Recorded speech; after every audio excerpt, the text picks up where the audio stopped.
Hello everyone, it's me again, ang inyong Kapistok. And for today's video, I'm going to give you another tips and ideas kung paano ko na-defeat ang depression ko. Parte pa rin po ito ng practice self-care na ginawa ko nung nakaraang video ko. So stay tuned. Subscribe my channel for more ideas and tips na aking ibibigay. And I'm hoping na yung mga idea at tips na ibibigay ko ay makatulong din po sa mga katulad kong mayroon ding depression. And for today's video, tatawagin ko po itong challenge negative thoughts. At dito po sa challenge negative thoughts, meron po itong dalawang klase. Yes po. And unang-una na po dyan ay cognitive behavioral therapy, CBT.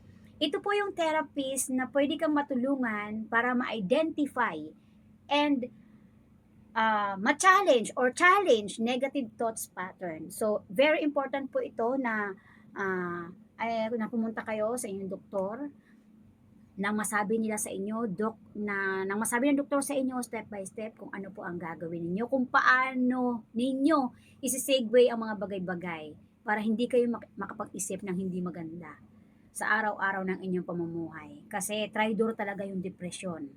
At puro negative ang inyong makikita, walang positive. Puro madilim, walang liwanag. Danas na danas ko yan. At napakahirap.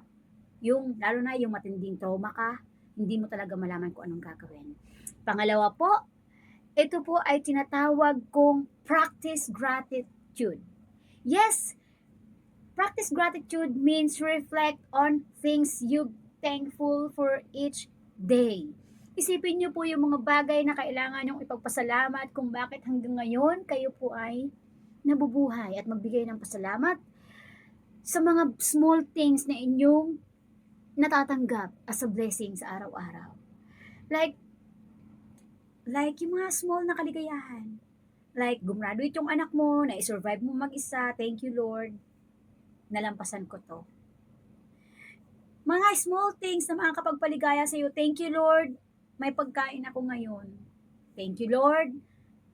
Nagagawa ko yung mga bagay na akala ko imposible kong magawa dahil mag-isa lang ako. Yung mga ganyan.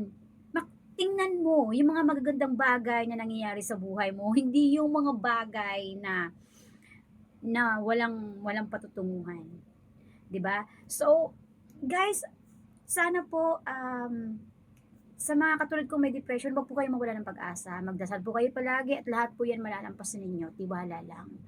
And sana po, yung mga sinishare ko sa inyo mga idea sa aking video, nawa ay mai-apply nyo rin sa inyong sarili. Hindi po ito professional advice. Kaya po, ina-advise ko pa rin po na kayo po ay pumunta sa doktor para magkaroon po kayo ng maraming idea kung paano nyo gawin yan step by step. So hanggang dito lamang po ang aking video and I hope meron kayo natutunan kahit na konti. Please subscribe my YouTube channel and hanggang sa muli and have a nice day ahead. Thank you and bye-bye!